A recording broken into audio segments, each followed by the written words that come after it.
eternity of basketball ahead of us. Another beautiful steal perpetrated by Todd White. The action continues. The let's go situation here. Alexei Deacon going up against a double team. Jeffrey Moore has perfect access to the bucket. What you saw from that normal replay of that last bit of action was Juan Fernandez actually wanting to dish off the against Master Jaworski. We're crossing the Twilight Zone. That's an eternity of basketball ahead of us.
Welcome to an eternity of basketball. We're about to start our 186th episode. But before that, we remind everyone we're part of the Globally Ballin Network, another show on the network. Who the heck are we? They have a latest episode 128 with Camille Rodriguez, Laban Filipinas. Catch that on their page. Most trending episodes on YouTube. Mon Fernandez is at number 1. Vergel Meneses is at number 4, all the way down to Oscar Rocha at number 10. Which one is your favorite? Keep watching us on the YouTube channel of Globally Ballin. Check out globallyballin.com to check the original articles, audio, and video projects of the Globally Ballin Network. And catch us live on Twitter as well. Globally Ballin Twitter page has us streaming right now, so you can watch from there as well. Linktree/Globally Ballin is what you need for all of that. And let's bring in Noel, Sid. Okay, they're here, the usual crew. And I'm Charlie Cuna. This is episode 186 of an eternity of basketball. And we're an hour early today. So if you're wondering why you got your phone alerts too early today, it's because we moved it back by an hour to start. Lots of things to talk about because this guy's an NBA veteran. Our guest today is an NBA veteran. Came to the Philippines, took the league by storm, brought his first team, the Oodles, the Pure Foods Oodles, to the finals. Yeah. They didn't make it. They didn't win the championship. But he came back. He joined the enemy the next time he came back in 1995. He transferred to the other team, to the Sun-Kissed Orange Juicers. And he brought them all the way to the championship. Won the best import award in that conference. My two friends, Noel and Sid, are happy because he's a former Boston Celtic. And we will talk about that as well. So let's bring him right in. One of the hardest working imports. Everybody knows the effort this guy would put in. Ronnie Grandison, all the way from Cincinnati, Ohio. Welcome to an eternity of basketball, Ronnie. Thank you for having me. I appreciate you taking the time. Hey, thanks for accepting our invitation. You know, we know you've been on a couple of shows before, especially one of our friends, Kiko, had you on his show as well. But we want to get to the nitty-gritty, talk about how, you made it, how you came to the Philippines and all of that. But we'll start from the start, Ronnie. In a country where there's so many sports, kids are asked to play all these sports. what did you play when you were young? Did you play all the different sports, and why did you eventually decide on basketball as the one that you're going to pursue? Well, I grew up in the city of LA, and I grew up right in the city, so it wasn't a lot of opportunity. But what we did do is we played football and basketball. Those are the two sports that we played, because we could get a football and play on the streets, and then basketball, you can always find a hoop at a school ground and play there. So those are the two sports that I did, and I thought I was going to be a football player. I was kind of small, and we used to watch football every Sunday, and that's what I thought I was going to do. But obviously that changed. What made it change? Play? Okay. I started to grow, and I was as a freshman. I remember wanting to go to high school to play tackle football, and what happened was I got a chance to do that as a freshman. But when I took my physical, I was 5'9" and I was 125 pounds. So that was my freshman year of football, and I actually played middle linebacker, which was crazy. Really? I was just too little, and shouldn't have did that. I got tore up. But the next year, my sophomore season, I was 6'4". So I grew 8 inches over the summer. I grew so tall that people didn't even recognize me when I came back. So they were like, looking at, taking a double take and saying, "Is that you?" And I said, "Yeah." So I grew to 6'4", and that was the year I started to play basketball. Well, I played basketball my freshman year, but I wasn't very good. But my sophomore year, I started to take off as a basketball player. So I stuck with that. Any idols growing up, Ronnie? I mean, yeah. So I'm assuming you were a Lakers fan. NBA idol, George the Iceman Gervin. That was my guy. I loved watching him play. I thought he had one of the best games ever.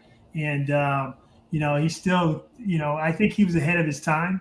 He's kind of like Pete Maravich, just ahead of his time, just could score on anywhere on the court. Was a real smooth player. I really loved watching him play. That was my idol. Curious about that choice. Why George Gervin, considering you're an LA guy? Lots of superstars in that part of the world and even nearby. With the Warriors in the state. But then you went all the way to San Antonio to find your idol.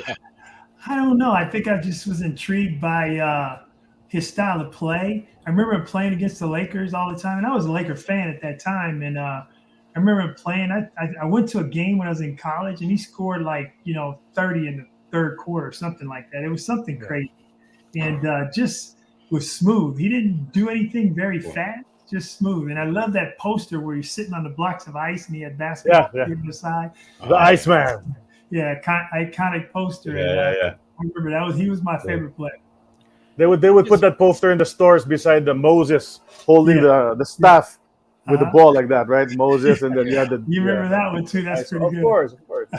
His brother actually played in the PBA. I don't know if you played at the same time. Derek Gervin. Yeah, I did remember that. Yep, I remember he played in PBA. Yeah. Yep. And then a few years ago, his son G. Gervin also played. Okay, cool. That's nice. Good deal. Yeah. That's right. I even forgot that one. That G. Gervin played here as well. G. Gervin played, but he didn't last too long. Yeah, I had a chance to meet George Gervin at the LA All-Star game when they had the All-Star game in LA, and we did a deal with the NBA Cares program, and he was right across me, so I had a chance to meet him and go from there. So it was a great moment, man. That was my childhood idol. I'm sure, yeah. That guy's really great. I think Chicago underutilized him when he went over there. Anyway, So you're there. You're playing. You're playing in high school, and then you're making a name for yourself. Now you're a big guy. Now you're 6'4", 6'5". I'm 6'8" now, man. I'm 6'8". But in high school, and all these scouts. Are the scouts watching you now, and then are they recruiting you all over the place? Was it an in-state thing? That's why you ended up at UC Irvine, or were there scouts from all over the country coming over to get you? Yeah, what happened was we had my freshman year. Like I said, I was probably 10th, 11th man on the team, and then we had a coach that really put a lot of time and effort into getting players to come to school where I went to school.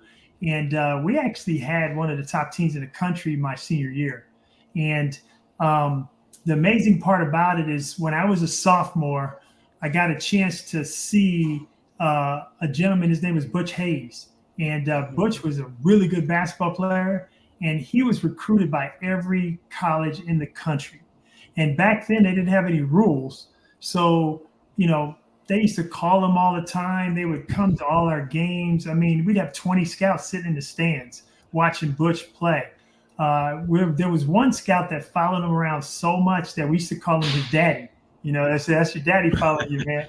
I'm telling you, he was there everywhere we went. We go in to eat, he was there. We go to the store, he was there. So they really wanted Butch, and there was 2 other players on that team that got heavily recruited. So that was the beginning of my eyes being open that I could potentially play basketball in college.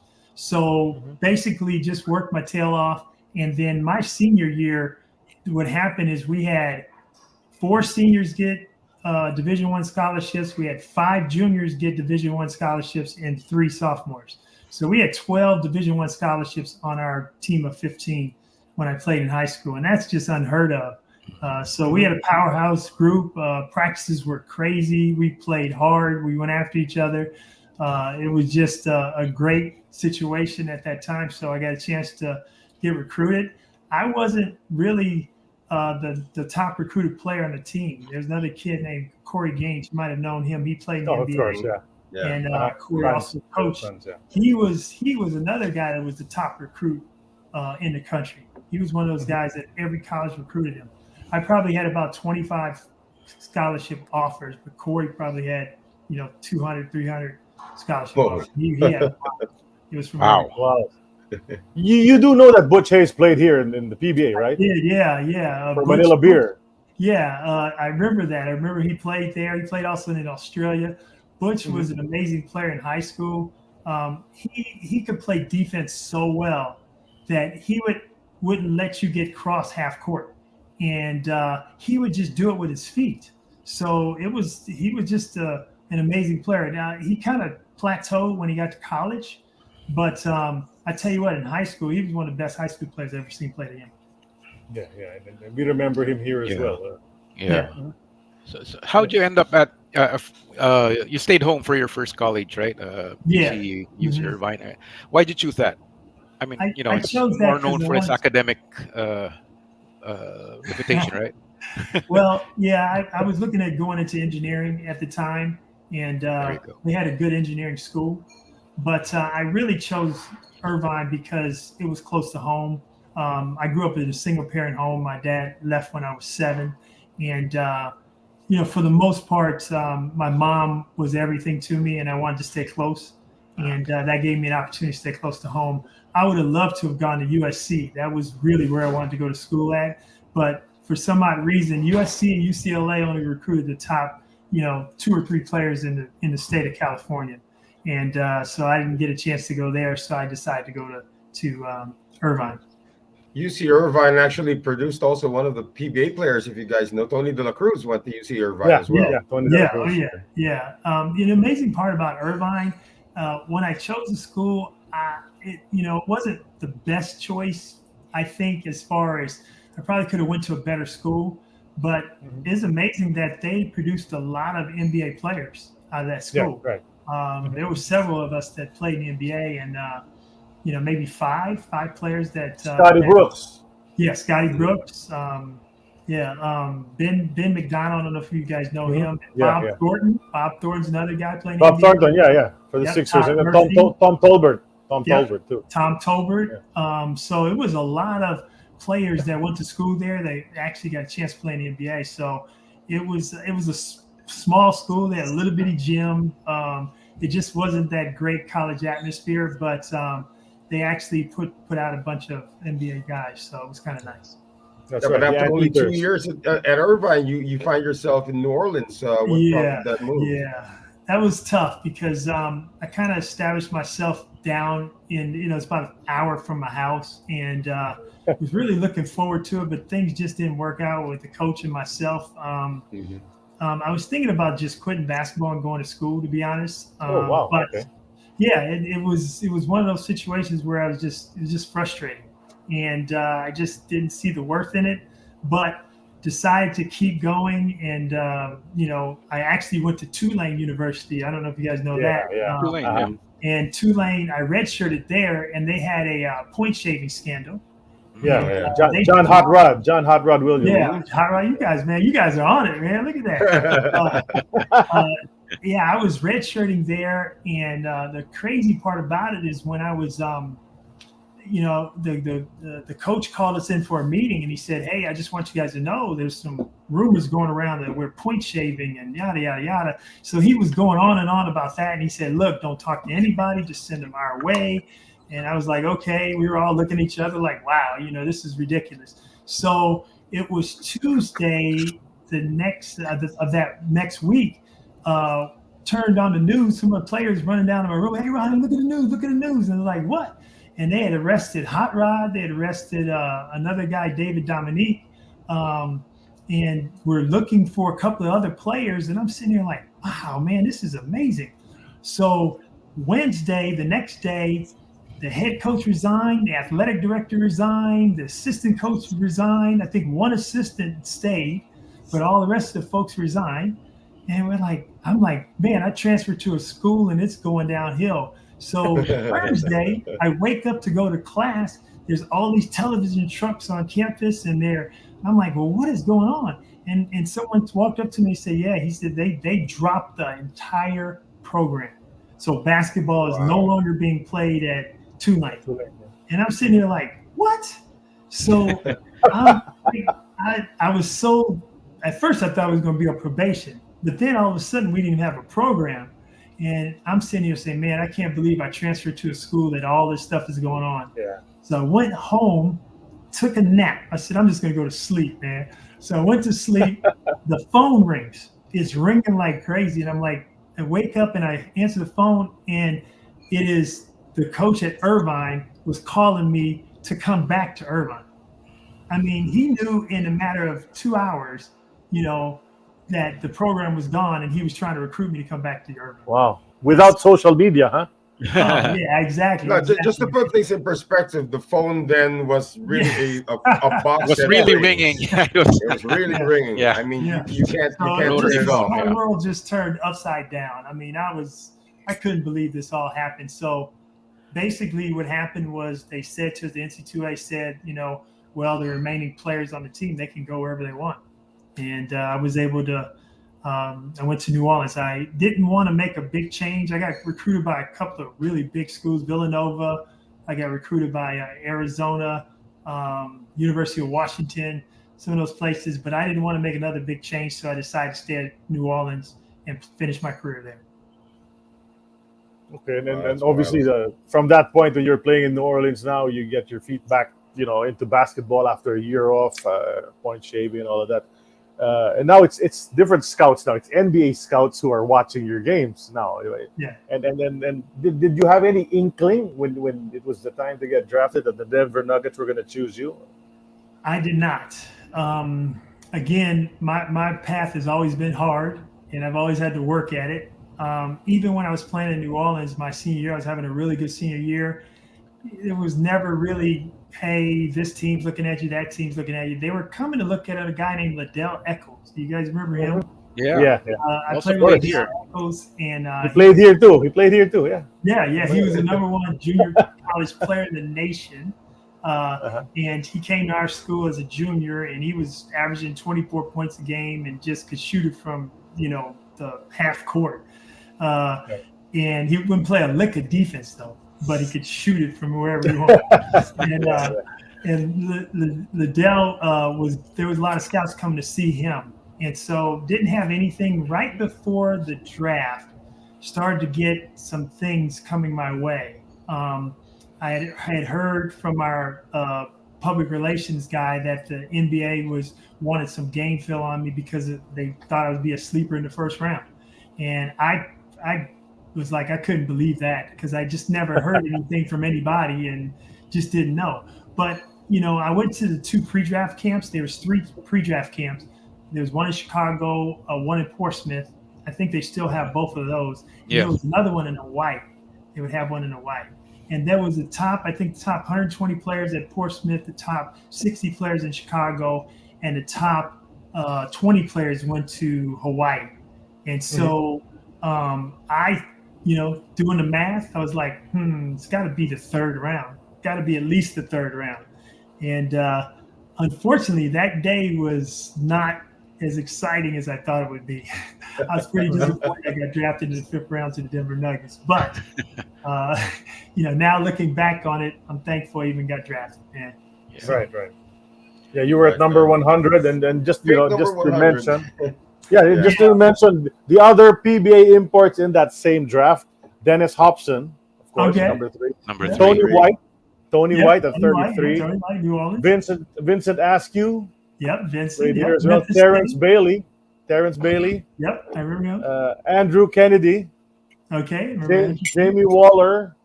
Winston Cright. Kevin Gamble, who you played with in the NBA. Kevin Gamble and the Celtics also. Gerald Chu Kennedy. Yep, Chu Kennedy. I remember him. Carl Lott and Kenny Thomas. Carl Lott's TCU. Kenny Travis. Okay, Kenny Travis. From New Mexico, I think. Right? Yeah. So those are the guys who were also PBA imports who were in that same draft. Those were a bunch of iconic PBA imports. Yeah, some of them, most of them, were really good. A lot of those guys were journeymen like me. Just bounce around and try to make it happen. And so it's kind of cool to see that they've had a chance to play all over. So that's good.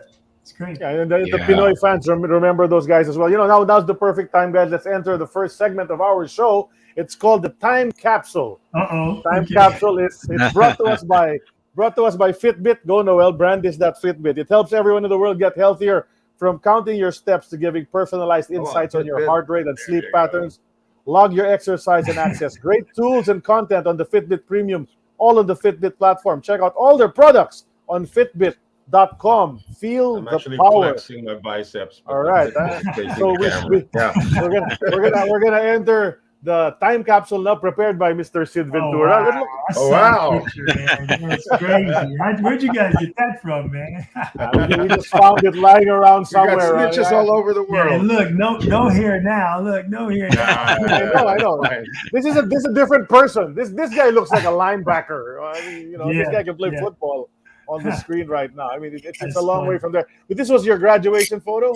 Yep. From where? Is this high school or high school? Yep. St. Bernard's High School. Yep. My senior year. 1982. Wow. Damn. That's a long time ago, huh? 40 years ago. A long time ago. 82. Sid and I were in the 7th grade. I was in 6th grade, actually. Okay. I was in 3rd grade, so. Okay. Now we're getting younger. Everyone's getting younger. Yeah. We're all trying to go back the time capsule. So this is you, and at this point in time, did you have any idea you would be playing in the NBA in a couple of years, few years? No. The thing about it is I always dreamed of playing professional sports, and my mom always tells a story. As a kid, I just, we do all kind of stuff. So I was outside and had a saw, like a bit saw, and I took it and I drilled in the house Ronnie the Pro. And again, I thought I was going to play football, to be honest, because that was the sport I really wanted to play. And, mom always said, you said you were going to be a pro one day. But, going through what I was going through, I had no idea, man. I had no idea that I was going to be able to make it this far. Yeah, but you were 6'4" already when this picture was taken, right? I was a little bit taller. I got to 6'7" by my senior year. And then I grew another inch in college. So that got me up to 6'8". What was your playing weight, Ronnie, when you were a pro with the Celtics? I was probably 240 pounds. Because you were around much there. thicker back then. Pretty solid. Lifted all the time. I wasn't real skilled. You guys watch my games. I wasn't the most skilled player out there. And I didn't jump the highest, didn't run the fastest, but I did work the hardest. And so I had to use more of my body and be more physical and, take you inside and, use a bigger, stronger frame to move you around, things like that. So I got a little more skilled toward the end of my career, but it was a little bit too late, especially playing in the NBA when you see these guys can do all kind of stuff. Yeah. Did any of the football training when you were young affect the way you played basketball? I actually played flag football, all the way through 8th grade. Went to Catholic school, and that's what happened. They played flag. They didn't play any tackle. So finally, when I went to high school, that's when we played tackle football. And I still, man, I was like I said, 125 pounds, and I was soaking wet, man. So it took me a while to get to that size. I think my sophomore year in college, that's when I started to really put on some weight and get more solid. I think by the time I was a junior, I was close to 235, somewhere around there. So it took a lot, man. It took a lot to get my frame at that point. But what was it difficult for you to bulk up? Because you're looking at you right now. It's like usually when we see the older imports, they're a lot bigger than they were. You seem like a lot thinner than you were before. Yeah. Was it difficult for you to maintain a certain weight? No, not necessarily, because I could eat, man. I tell you, I was one of those guys, man. I could put some food down. But, I think the biggest thing is I spent so much time in the weight room. I'd probably, be like 2 hours in the weight room working out. And then, after I got married and had kids and all that stuff, that kind of toned down. So I started to slim back out again. I remember playing with the Knicks that one year, and I was just starting to slowly slim back out because I just didn't have the time to lift as much. But, when I was younger, I was in the weight room all the time. It was just something that I did. I just like to mention, you were talking about you weren't the most talented, but you worked so hard and all of that. When Sid posted on his page that you were going to be our guest, there were 2 comments on that post. 2 comments. The first comment, one guy says, his guy Marlo says, "Boringly great import." I don't know how you take that. Boringly great import, okay? And then the other comment, this is the other comment by Robert Viola, good friend of the show. 1% exciting, 99% efficient equals 100% champion. Oh, wow. I like that. So, I think those are compliments. I would say those are compliments, Ronnie. Yeah, and I totally agree. I remember when I came to the Philippines, I just didn't know. Nobody put together a memo on what I was supposed to do. So I just was trying to win basketball games. And I remember playing with Alvin and Jerry and those guys, and they were talented. So, I saw a lot of the other inputs. They would, they would shoot every shot. They wouldn't use their teammates. So I was totally different. So that's why I'm so boring. But I tell you what, the players loved me because they were like excited to get their situation going in the right directions. Well, it's a wow, look at that picture there, man. I want to get to this picture. I want to get to this picture. You have to set for him during practice. First of all, how'd you end up with the Celtics, Ronnie? That was an amazing story. So, basically, I got drafted by the Nuggets. What happened is I was their last pick. I mean, their last cut. I'm sorry. I was their last cut. I was the 5th round draft pick. My agent was saying, don't go. You're not going to make the team. 5th round pick. It's not going to happen. And I said, you know what? It's a chance of a lifetime. You don't get a chance to get drafted in the NBA and go to NBA training camp, all that stuff. I'm going for it. Went after it. I was right there to make that team. What happened was they had a 2nd round pick, a 3rd round pick, 4th round pick, 6 and 7. We did a rookie camp, and they cut the 6th and 7th guy. And then we did the regular training camp. And what happened is they cut the 3rd guy, the 3rd round pick. And so it was the 2nd, 4th, and 5th, which was me. So I'm battling and working hard every day. That was one of the hardest training camps I've ever been to in my entire life. And, I'll tell you later, but Pat Riley's training camps are hard too, but that one was hard. And I tell you, we ran the whole time for 2 hours, and it was twice a day. So we go from 10 to 12 and then 5 to 7, and I mean just ran the whole time. So back in that was Doug Moe was the coach, Alex English, TR Dunn, those guys. It was amazing. But I got cut, and Doug Moe said to me, he said, Ronnie, he said, you were really close. He said, you need to work on your skills, but you should play in the CBA. And so I never thought about playing in the CBA. I was looking at, just going back to school and finishing and getting my degree. And I said, I'm going to give it a shot. So I went and played in the CBA. I went to Rochester, Minnesota, played in the CBA. And then what happened was about halfway through, I saw that this wasn't going anywhere. In a sense, it just was kind of a Mickey Mouse run situation. And I said, I'm going to go back to school and get my degree. The coach at that time had said that I was being stupid because he said, you got a chance to play in the NBA. There's people calling for you and yada, yada, yada. And I was like, Coach, I'm going back. So I went back to play went back to school, got my degree, decided to go back out in the summertime to play in the summer leagues. I played with Denver in the summer league, and then I played with Milwaukee in the summer league. And then nothing came of either one of those situations.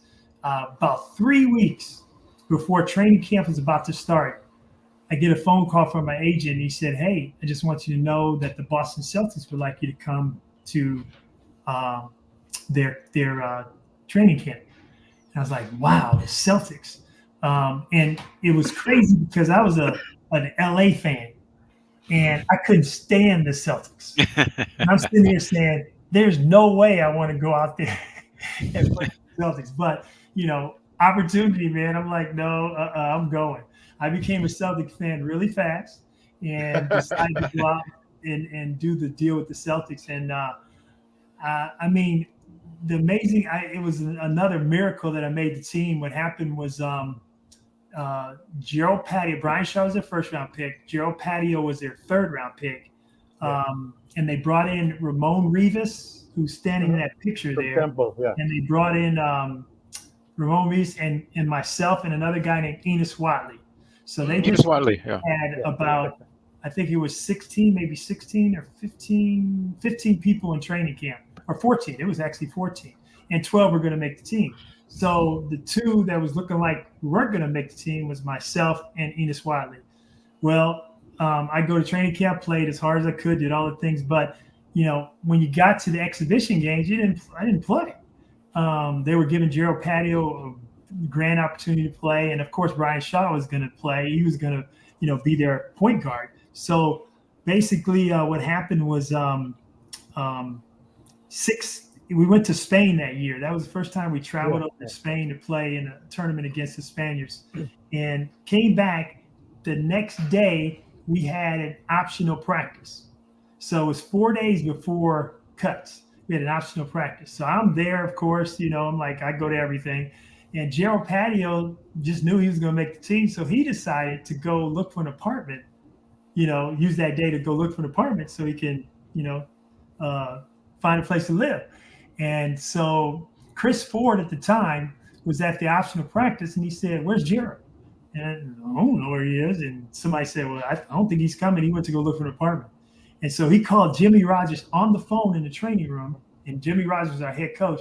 Jimmy Rogers said, put Ronnie on the phone. I said, okay. I get on the phone. He said, Ronnie, I'm going to give you an opportunity to make this team tomorrow. And I'm sitting here, I couldn't sleep the whole night, man. I'm like nervous there. I'll tell you what, that game, I went out and I had one of the best games of my life. I think I scored 13 points and 5 rebounds in about 12 minutes. And that was it. I made the team from there. So I did that, and I played the next Patio. Yes, and Patio didn't. I was on the yeah. So it was an amazing run. And if Gerald doesn't go look for an apartment, guess what? I'm cut. He was looking for some furniture because that was his nickname, right? Yeah, exactly. Gerald Furniture Patio, and then of course Enos Watley came here too. He played, he was a PBA champion as well back in '89. Yeah, San Miguel. Yeah, Enos was a good player. He was a nice point guard, man. Yeah, he was. But so what was it like?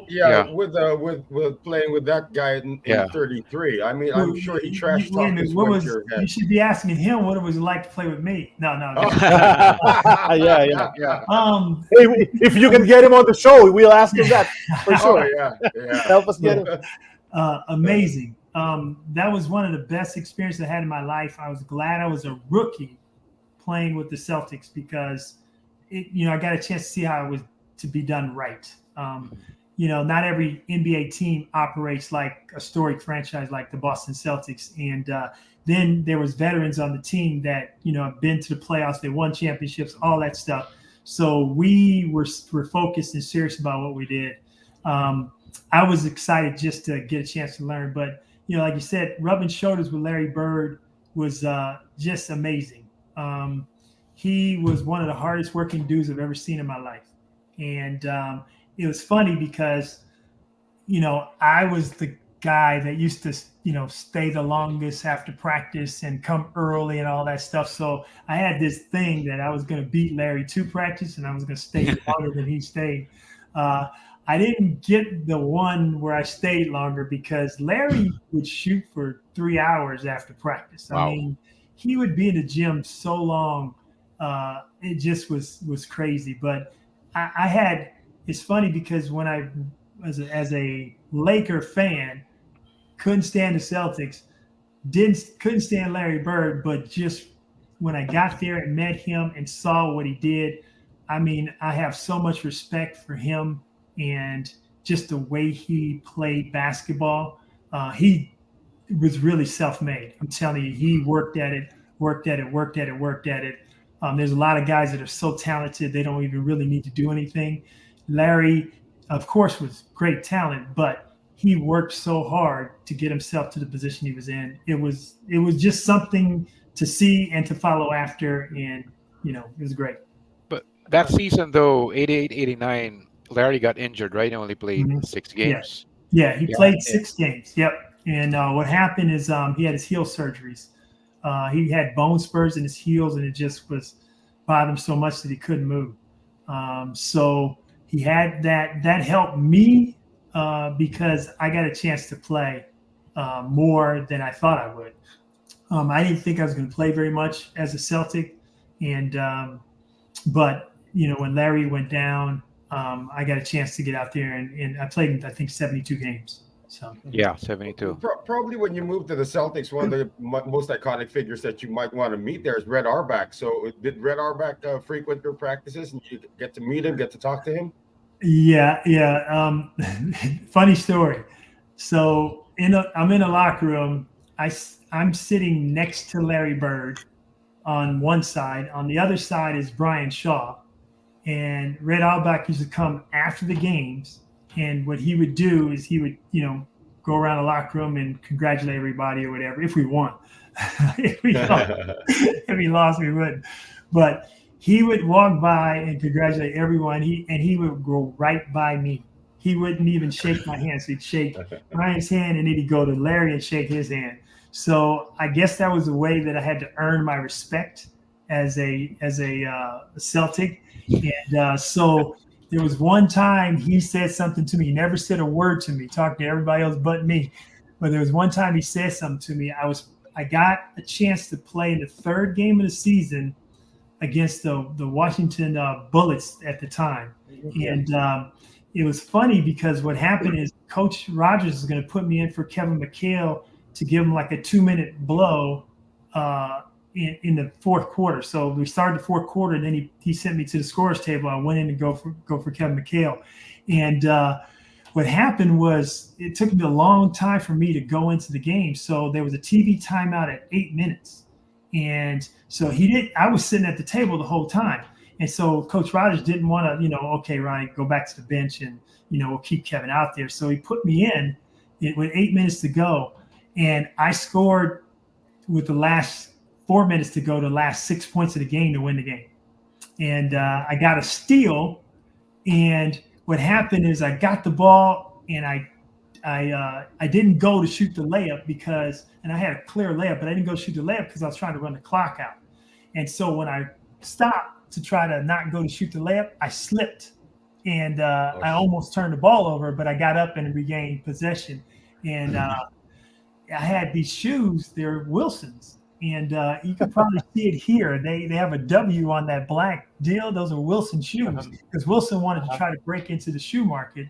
And they gave me a deal to wear them. So I'm like, sure, I'll do that. And Red Auerbach told the trainer, this is the only thing he said to me. He said, get that guy a real pair of shoes. That was it. He said to me the whole year. Wow. Okay.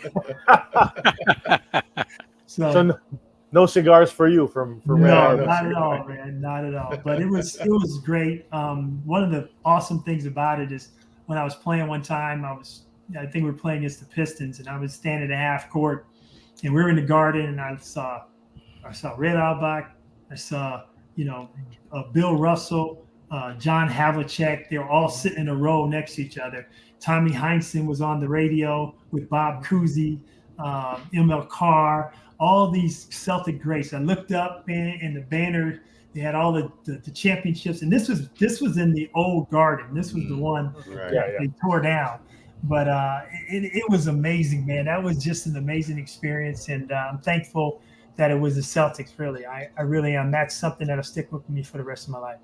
But obviously, when you got signed by the Boston Celtics, it was a 1-year contract, right, Ronnie? Yes, and I had a really good year that year.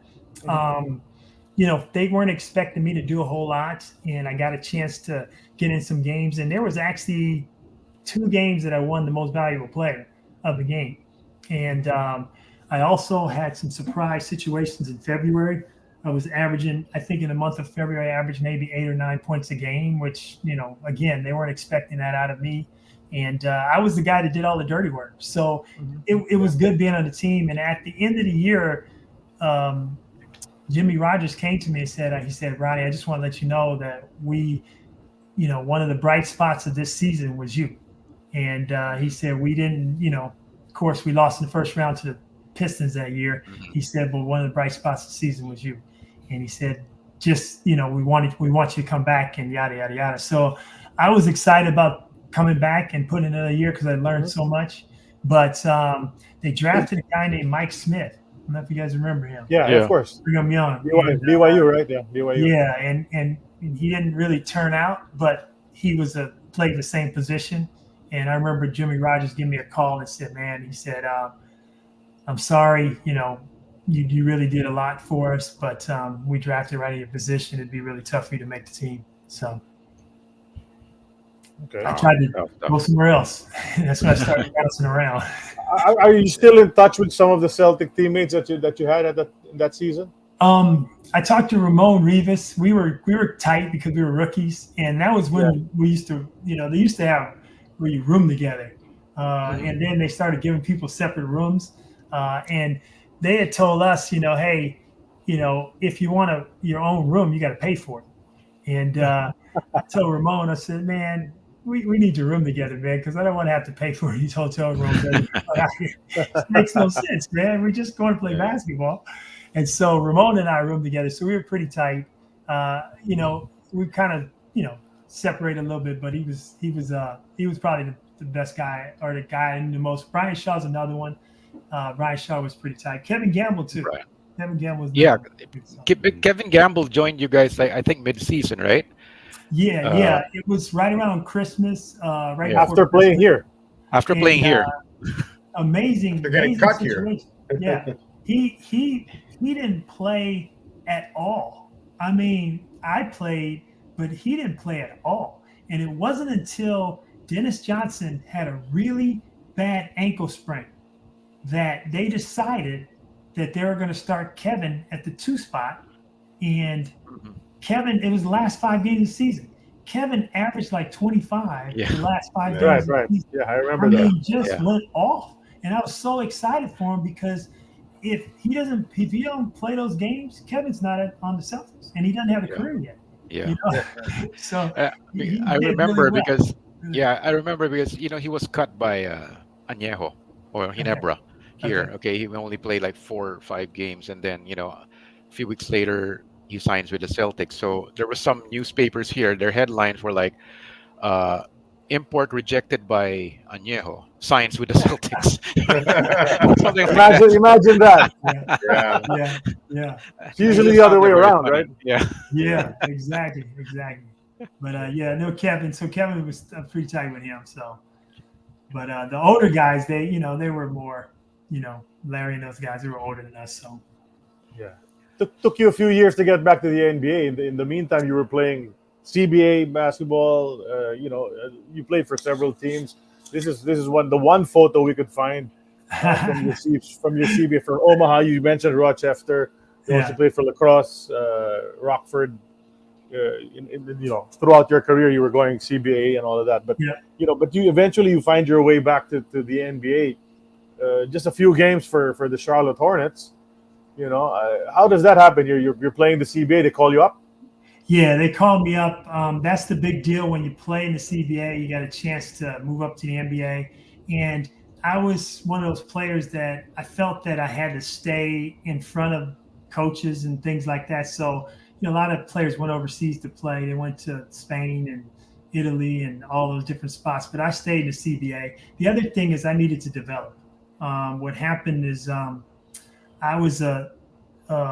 played the power forward my last 2 years of college basketball, and I got pretty good at it. And I wasn't going to be able to play power forward in the NBA. I was just too small, and I needed to develop. So I felt that the game of the CBA was better suited for me than trying to go over to Europe to play. So that's why I stayed in the CBA. What was the experience like at Charlotte, though? It's an expansion team, and they really didn't win much games. No, that year they were actually pretty good. They had Larry Johnson was there. Alonzo Mourning was there. They actually were starting to turn a corner and becoming the better of the group of expansion teams, because they had it was Vancouver Grizzlies, it was Charlotte, and then it was Orlando and Miami. And Correct. Orlando wasn't good. Miami wasn't good. Charlotte was starting to rise because they got some good draft picks, and Vancouver was okay. So Charlotte was making that move. And the challenge, this is the thing about the call-ups, is, you got to play. And if you don't play, then there's no reason for anyone to call you up. I mean, yeah, you can make some money, but you got to get out there and play. And what happened is, for it was a month. They called me up for 10 days, and then they signed me to a contract, and then they cut me. Actually, they signed me to a contract, and they cut me, and then they signed me for 10 days, keep me for a month. What happened is I only played in, I think, saw 3 games. And I actually had one game, I had 15 points. But if you don't get an opportunity to play, it's just not gonna work. And so I don't know if I'm gonna forget the guy's name, but he played in the CBA, and he went to Orlando. And Orlando was so bad that they were just trying players, and he got a chance to play. And next thing you know, he proved himself, and he had a great NBA career. And I can't remember his name. Darryl Armstrong? Bowie. Anthony Bowie. Anthony Bowie. Yeah. Anthony Bowie. He had a great NBA career because he had a chance to play. So that was the biggest deal for me, is getting a chance to get on the floor. And unfortunately, it didn't happen in Charlotte. But it was fun. It was a good experience. Got a chance to play with some good players, and it was a good deal. And then you go back, you go back to the CBA and all that. But then eventually, let's check the next photo. Eventually, you find yourself being called, being invited to play in the Philippines. I mean, because that's a year after Charlotte. You came to the Philippines, your first stint here for the Pure Foods Oodles team. Okay, instant noodles. Yeah. Did you know anything about the Philippines before they called you? Did not know anything. Really, it was one of those situations where I was looking to make some extra money. They said to me I could come and play in the summertime, and that was a good time for me to go play. And it was toward the end of the summer. That was after I played in some of the NBA stuff, summer leagues and things like that. And I was pretty excited about getting over to the Philippines and playing. And I'm going to say this to you guys. I enjoyed every moment of that. That was so fun because several things. One is I enjoyed the people. It was just great. Fan base was awesome. Was enamored by, when I was with Alvin Patrimonio, and he was like the number one player at the time. And I remember him signing every single autograph. He'd have, 50, 60 people around him. He would wait and sign every single autograph before he left. Just seeing that, I remember trying to go down on a bus down the street in some of the areas, and they wouldn't even let the bus move, and it was just amazing. It was amazing. The basketball was good. That was another thing that I really enjoyed. I went to Spain, and the basketball wasn't very good. I mean, they had good players, but they played, more of a college style game. The PBA played an NBA style game, and it was so much better for me to learn from playing there than it was going to, I went to play for a group in Federicia, and it just, different style. So I enjoyed the style, I enjoyed the people, I enjoyed, the island. Everything was awesome. And I was glad to be a part of that. I wish I would have come this year. I wish I'd have been there earlier, because it took me a while to adjust to the time change, and I just sweat like I probably lost 20 pounds over there. Because you came in, Ronnie, as a replacement import, right? A couple of guys. Yeah, I can't remember who I replaced, but I replaced Anthony. It was Anthony Jones, and then Kerry Scurry. Okay. Kerry Scurry, yeah. Kerry Scurry, and then you came in, I think, 4 or 5 games into that conference. Yeah. And then they put you up. I'm sure they played you 48 minutes your first game in. Yeah. Against top level competition like this guy that they're guarding, Ronnie Tompkins. Yeah, Ronnie was a pretty damn good player, the late Ronnie Tompkins. Yeah. Yeah. What was your first impression of your coach? Your coach was Chot Reyes, right? He's good. He was a good coach. He did a good job. The only thing that it was a little tough for me is they practice a lot of times so hard, and and then you expect to play a lot, and it's like you gotta give me a chance to rest. And I was one of those guys. I'm going to go hard. I'm not going to, come to practice and go not like I heard some of the players wouldn't even practice. I'm like, that's not me. I'm going to practice, and I'm going to be an example and try to lead the team. And so, but that was, other than that, he did a good job. He did a really good job coaching us. I felt like I just needed to adjust to the style of play a little bit better. I just didn't know what was expected of me. I just tried to play as hard as I could and do the best I could do. And the Swift team, they were actually pretty well seasoned at the time. So that was a tough one. I think if we'd had a little bit longer, time in the Philippines, I think it took me about 3 weeks to kind of get my bearings on day and night. And that was it's funny because the first week I was fine, but after that, the next 2 weeks I was like, wow, I just don't feel right. So it's you. So I was there for 5 weeks, and I think if I would have had a little bit longer stint, maybe coming in the beginning, I think I would have did a little bit better. You do know that Chot Reyes is now the national team coach in the Philippines. Yeah, I did hear that. I think I get a feed on Facebook, and I saw that somewhere. So he's a good dude, man. Good dude. Yeah. But back then, that was his actually first year as a head coach in the PBA. So he was a rookie head coach at the time.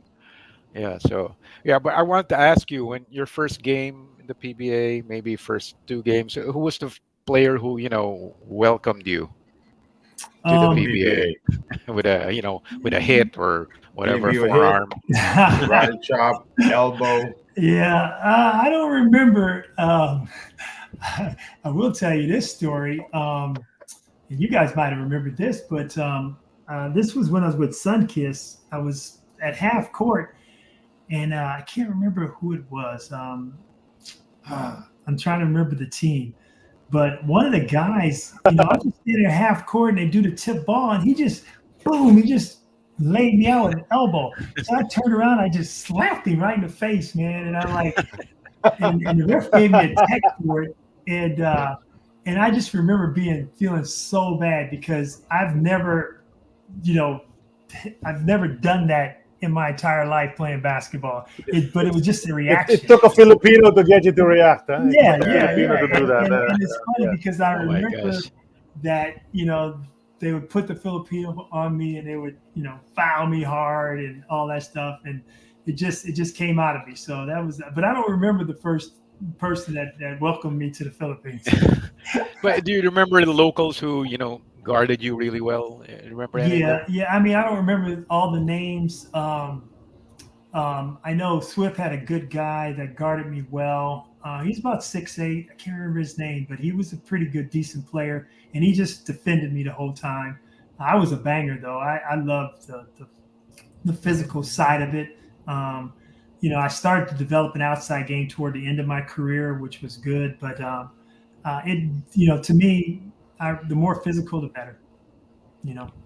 So. Yeah. That's the way you played. Let's look at the next photo. Carly. What's next? Okay. You're on the cover. You're on the cover. 95. Derek Hamilton. The trenches too. Who else is there? Yeah. Ken Redford.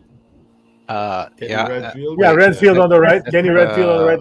Who's this Santa Lucia import? I don't know him. Frederick P, something like that. Frederick P, okay. Yeah, P. Yeah. And then there's your guys on the other side, but now you're playing against Alvin and Jerry. They're guarding you. They're hitting on you. They're gonna hit you now, and then now you have to play against them. Yeah, that was a good series. Had fun. I tell you what, Ken was he was a gamer.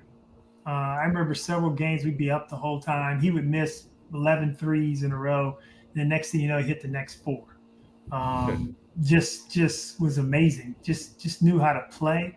And he was one of those dudes, man, that just like, wow, you got to watch out for him because you think he's not going to do anything. And the next thing you know, he's just a gamer. So I remember Derek Hamilton, slim, hard worker. It's fun to play against him. So it was fun. It was good to go back up against Jerry and Alvin. That was fun. It was kind of cool. I need to ask, when you were in the Philippines, you'd go out after the games. What was your favorite hangout place in the Philippines? If you remember the name and the kind of food you used to eat here. I'll be honest with you, man. My wife and kids were with me. I went straight home. I would get something to eat and go home. No Jollibee, huh? No Jollibee. Yeah. Because in all honesty, it just took me a lot to keep my weight up, and because I was sweating so much every day. It's just so I'd go home, go to bed. I'm still like that now. It's funny because I'm hour past my bedtime right now. Don't worry, we'll hurry up. Don't worry. You're staying up for us. My question for you, Ronnie, is 93. You were teammates with Alvin. That was his one of his MVP years. Now you're in Sunkist. You're teammates with another player who was also his MVP year, Vergel Meneses. Yeah, what do you remember about Vergel? Very, very good. Quality player, was just athletic. It's amazing. And again, I don't want to say this in the wrong way. Just to see a Filipino that athletic blew me away. Just with one hand, just take the ball to the rim, scoop it up, all kind of different ways. I watched a highlight film on him just recently, just to go back and see some of the stuff he used to do. He used to do just amazing things. Yeah. And I'm going to say this, I'm not trying to toot my own horn, but I think those guys were able to win MVP because I shared the ball with them. I would go and talk to Alvin and tell him, man, Alvin, you need to do what you do and I'll work off of you. I did that with Vergel Meneses, hey, do what you do and I'll work off of you, man. And I'll get mine because I'm going to get rebounds. I'm going to get, I don't need the ball in my hands all the time. And I remember playing who's the big guy? Bob. He averaged like 41. What'd you say? Bobby Parks? No, not Bobby Parks. Was it an import? He was an import? Yeah, he was an import, big guy. Played the same year I played, and he was averaging, and when I was playing with Pure Foods, I believe, and he was averaging 41 points, and I couldn't believe when I played with Sunkist, he's averaging 41 points a game, and I couldn't believe it. And he's left-handed. Oh yeah, he played for Pepsi, I think. Yes, played for Pepsi. I'm also trying to remember. But it was like they gave him the ball every time down the floor, and he shot it every time. I was determined not to play that way. I've never played that way, and to me, that's not the best way to win games. Bob McCann. Bob McCann. Yep. And nothing against Bob. It's just he was a dominant player, and he could carry a team, but you can only go so far like that. And so I was determined to do more of the sharing of the basketball, get these guys involved. I know that the Sunkist players, they were totally excited me being on the team. I took some flack for that too. there was several articles talking about me as an import and saying that, boring and he's not averaging a lot of points. He's not, doing this and that. And if we win the championship, I don't really care. Doesn't matter. So boringly great. Yeah. Kind of like Jokic, man. I tell you, I commend him, man. He's a team player, total He's team awesome. player. He's awesome. He's just amazing. Gets his guys involved, and that's what I wanted to do as my as an import. And I think that's one of the reasons why those guys won MVP both times I was there. And you also won best import as well. Yeah. So I think we have that picture. There you go. Well, yeah, I won it that year. It was fun. And again, I think I read an article one time that said I didn't deserve it. But at the end of the day, I think you got it. We had the best team and we had the best situation. Yeah. And I'm excited. And I still have that trophy too. I don't keep many of the trophies, but I still have that one. Of course. This reinforces what you said earlier. If you had come early with the Pure Foods team, you might have gotten your first PBA Best Import Award back then in '93. So now you have a full, training camp with your team and all of that, and that's exactly what happened with the strong team. And then I had a better understanding. I'm one of those type of players that it takes me a minute to get it, and some players that get it right away. I have to work at it in order to get it, and I adjusted this time. The other thing I did too is I tried to get more fluids into me. I made a concentrated effort to really drink smoothies and things like that because I was losing so much water every day that it was just hard to keep my energy up. So I adjusted. And how early did you arrive for this? For this tournament? I mean, did you arrive before it started? I mean, two weeks before? I got there right at the end of the All Filipino. Yeah. Which they won. Right after it finished, and I got there right after that, maybe 3 or 4 days after they finished. Because I remember going to the parties that they used to have. At Joey Concepcion's house, and all this Latin stuff. Oh yeah. And I remember doing that. I'm like, man, we got to get back in shape and get ourselves ready. That's the party over here. I always have to go back to back, right? Yeah. So, but Sunkist did that, off the All Filipino. Mm-hmm. You guys didn't miss a beat. You also won the Commissioner's Cup. Yeah. So it worked out really well, and they had a great organization. I was glad to play for them. As Pure Foods, they were really good too. So. Mm-hmm. Yeah, so 2 great teams actually. You made the finals once and you won the next time you were here. I think that's the last photo of our first half of our time capsule. We just remind everyone we are part of the globally Ballin network. And please listen to us, watch us on Spotify. If you enjoy our show, send us some love. Rate us with a 5-star rating on Spotify, please. And we'll appreciate that. Become our monthly supporter on Eternity of Basketball for just $4.99 or 250 pesos a month. We'll recognize you on our future episodes. And Noel, we will love you forever. We love you all forever. Okay. And then follow the Globally Ballin Southeast Asia page on Facebook because it has tidbits of all the shows on the Globally Ballin network. So please check that out. And we return to Time Capsule, which is brought to us by Fitbit. It helps everyone in the world get healthier, from counting your steps to giving personalized insights on your heart rate and sleep patterns. Log your exercise and access great tools and content on the Fitbit Premium, all on the Fitbit platform. So check out all their line of products on Fitbit.com. Feel the power. All right. First photo for the second part. And this is, so you went back to the NBA a couple of times. You played the CBA, NBA, PBA, back to the NBA, and now you're with the Heat. And that's amazing. Sometimes that's even more impressive than the guys who just make it outright and stay on, because it shows your persistence and your fortitude and all of that hard work.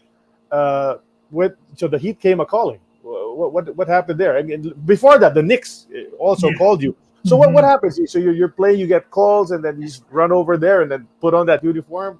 How's the life of a player that has to do stuff like that, Ronnie? Tell us about that. It's real difficult, to be honest. People see the lavish lifestyles of the top players, and they think that all the players have it like that, and that's not true at all. I never had a guaranteed contract. So I'm in training camp. I have to go every drill, have to go hard every single time. Can't have an off day. Can't have a day where I'm not doing well, because they can tap you on the shoulder and say, hey, sorry, got cut. So, it puts you in a very, very difficult position. So what happened is I just bounced back and forth, bounce. And really I was trying to just make a living for my family by, making a little money here, making a little money there, and trying to make it work and still keep that NBA dream alive. The PBA worked out for me because it was summer basketball. So I could do that in the summer, and then I could go to training camp. So it worked out really well, kept me in good shape. I was playing good basketball. So what happened was there was a year that I played in the CBA and it was the year I won MVP. And that year I did not get a call up, did not get any type of opportunity. And I was kind of at my wit's end and saying, man, I don't know what else I need to do in order to make this work. And so that year I was thinking about, what, maybe I need to go to Europe and play and make some money. Maybe I need to go that direction and just call it a day. So I got a phone call from the New York Knicks to come to summer camp. And they told my agent, they said, hey, he will not make this team. They said, we have 14 guaranteed contracts. We can only carry 12. We're going to have to cut 2 people with guaranteed money. He said, but we just want someone to come in and play with Monty Williams and Charlie Ward. That was their rookies. And he said, we need some players to come in and play with them. So we like him to come to training camp or to summer camp. So I went to summer camp with them. It's like, yeah, it's a good way to keep in shape and go from there. So went to summer camp, and then what happened was wound up playing pretty well, played hard like I normally do. And Pat Riley was in the stands one day, and he and Jeff Van Gundy was there. He was the coach of the summer team, and they loved me. And they were like, wow, we need this guy and get into the training camp. So Pat Riley came to me after the summer camp was over, and he said, hey, I really want you to come to training camp. So I went back and told my agent, I said, hey, Mark, Pat Riley invited me to training camp. Should I go? He said, Ronnie, you're not going to make the team. He said, the general manager already told you there's, 14 guaranteed contracts. They got to cut 2 people with guaranteed money. You are not going to make this team. And it's like, Mark, but Pat Riley he said, Ronnie, he's just feeding you a line. Don't go. So I tried to go to France and actually put together a contract to go there, and was almost, like a week away from a plane ride to go over to France. And then somehow all of a sudden it just fell through. So the next thing you know, I'm like, well, Mark, why don't I, go to training camp with the Knicks? He's like, no, you're not going to make the team. So then I signed a contract to go play in Israel. Went all the way over to Israel. The CBA wouldn't release my rights. And normally they release your rights anytime, but there was a new owner that owned the team, and he didn't want to release my rights. So he decided not to do that and made me come back to the States because I couldn't play overseas unless he released my rights. And so it was 4 days before training camp, and my agent and I were kind of like twiddling our thumbs, like, what are we going to do now?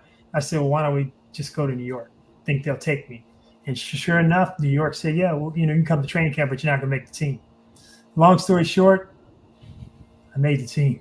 You made the team. Yeah, there you are. Who else got cut? Who else got cut for you to make the team? Yeah, you're talking about 14 guaranteed contracts. Yeah, we had let's see, Doug Christie was hurt, and there was someone else hurt. So I was able to get the last spot. But to be able to go from, oh, there's no way you're going to make this, to all of a sudden I'm one of the 15 or 12 guys on the team, was just another miracle in my life, and I'm thankful for that. And so that's what happened. And then Pat Riley really liked me as a player, so I went to practice, worked hard every day. Jeff Van Gundy loved me. He would rave about me in practice all the time, and but when you're going up against all those contracts, there's no way you're going to see that floor unless you get a lot of injuries. So but then you get to stand right in the center of this photo with Patrick Ewing. You're right there in the middle with Patrick Ewing. I always say this: I'm the best looking guy out of all those guys. So, this is actually a poster that my brother got. He was a big Knicks fan, mid '90s. This is a poster I have here. It's here in my house.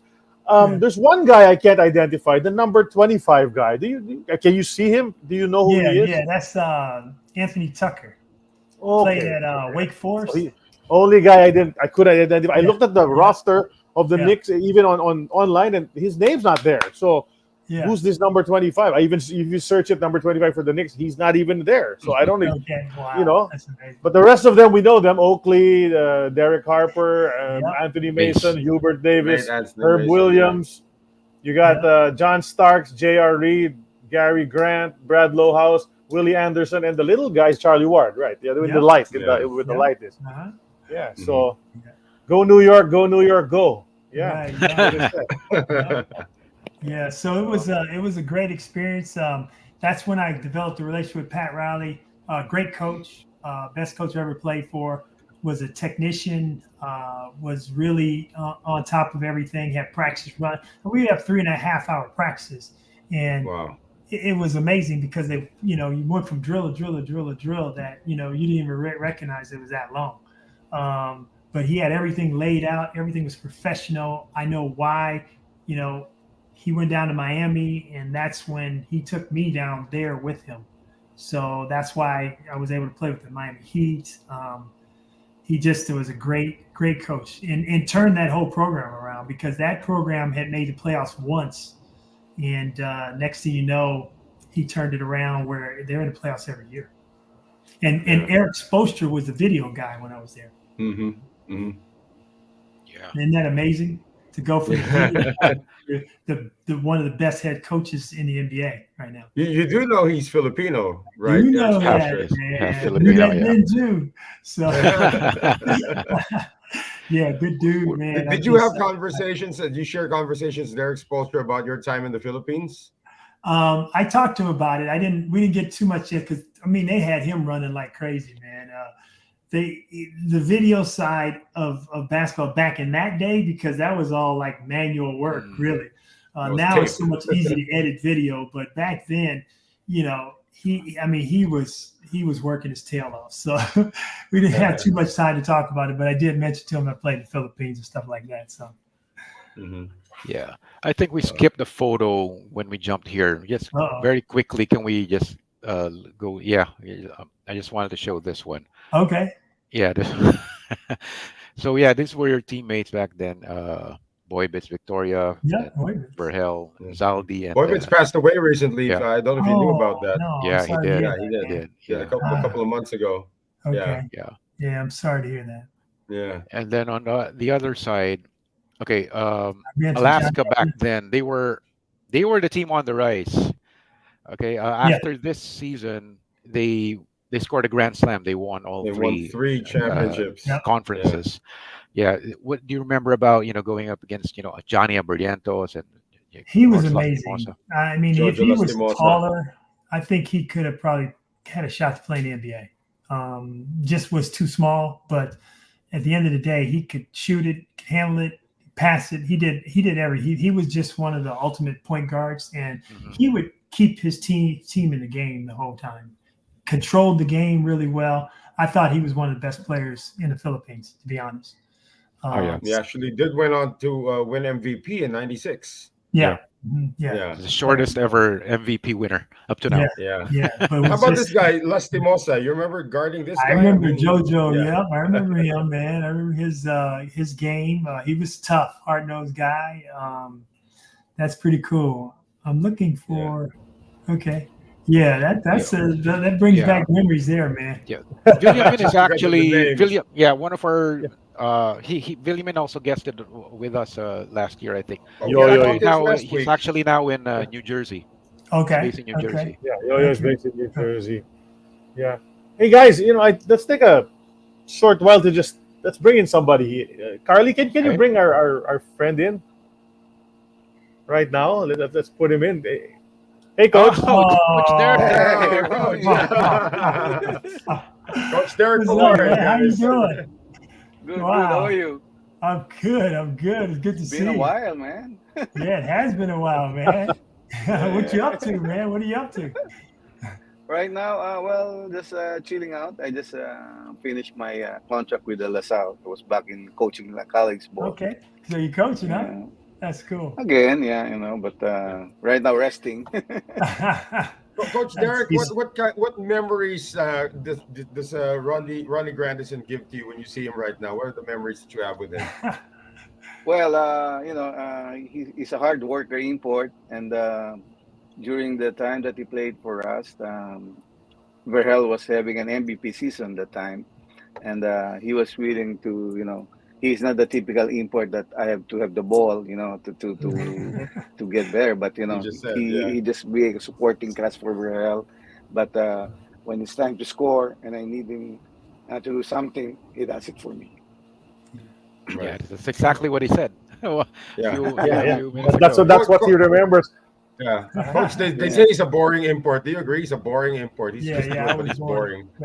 Yeah, I would say nothing fancy, but he just gets the job done. He will rebound. You tell him to defend Hamilton, he'll defend Hamilton, right? Remember the import.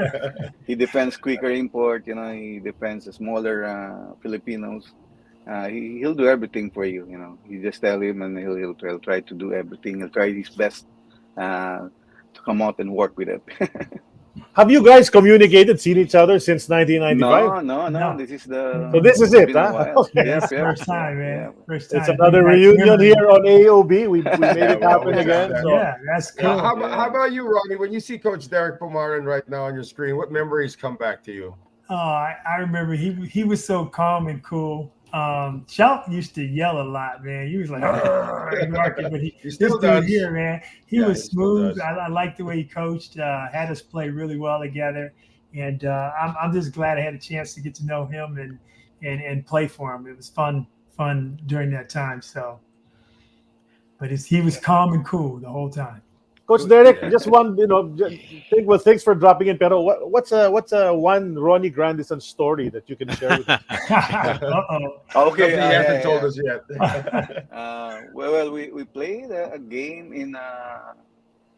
in Pampanga. Okay, and then so Pampanga is a short trip, so we come in there, rest in the morning, but we were checked in a motel. Okay, so he didn't want to enter the room. He didn't want to stay. He didn't want to rest in the room. He rested at the bus because he said that it was a sin room, right? No.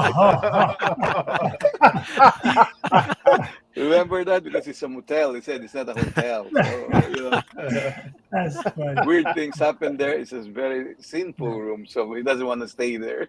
It only depends on who's in the room. That makes it sinful. The room is okay. Who enters and does the things there. When Noel enters, it's a sinful room. Only Noel. So Ronnie, you stayed in the bus the entire time before the game? I'll be honest with you, I don't remember. I remember going on the trip, but I don't remember that situation. So. Well, Coach remembers it clearly. So. I'm sure he does. That's crazy. Yeah. That's you also played. Did you got to play with Dindo Pumaran, right? Yeah, I was gonna say, how's Dindo doing, man? Yeah.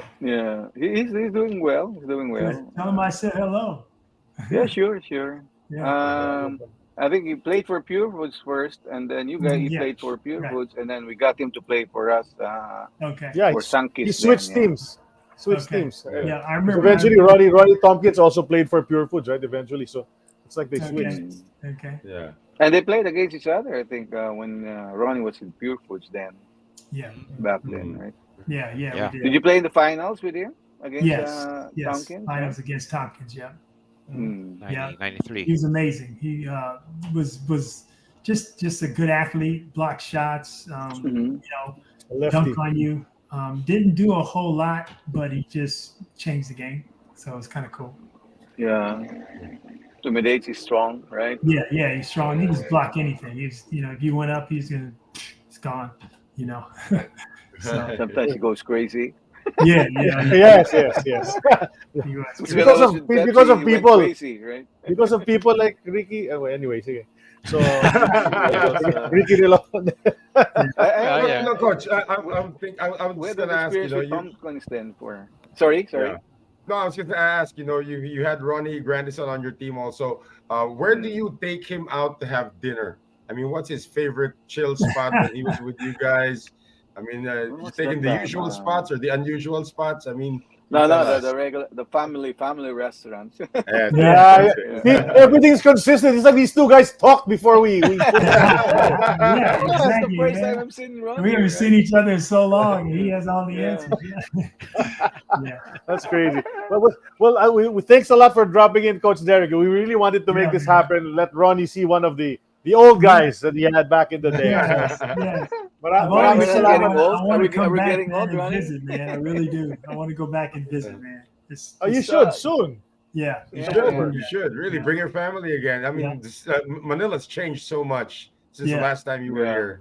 I was looking at the commercial, the highway. Skyway. Isn't that on the good road? That was It really that was a long. there are more cars. It's amazing.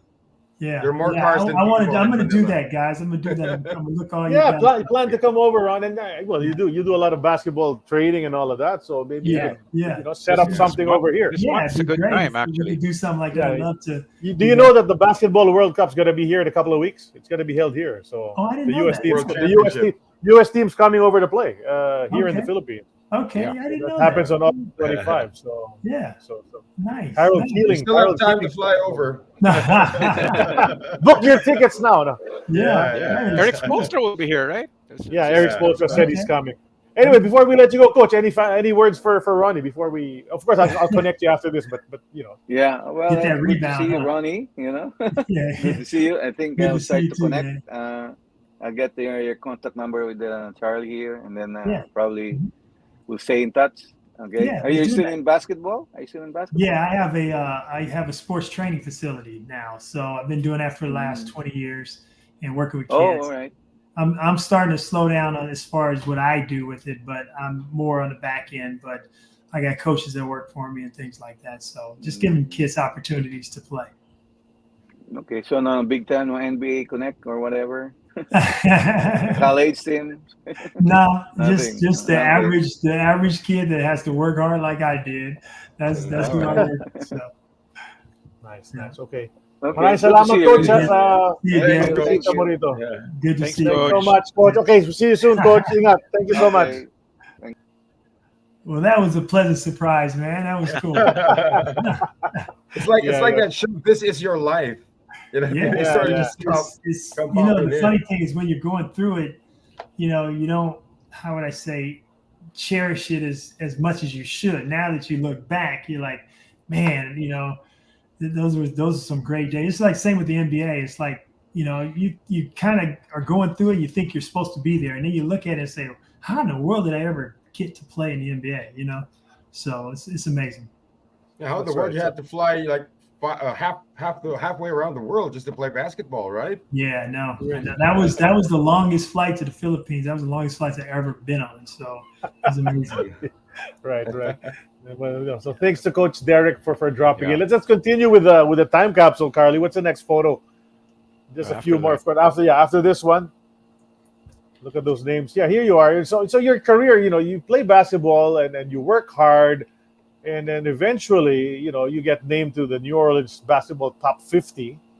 What year was this, Ronnie? That was 1987-88. Okay. Right after. Actually, 86, 87. I'm sorry, because 87, 88 is when I graduated. So 86, 87.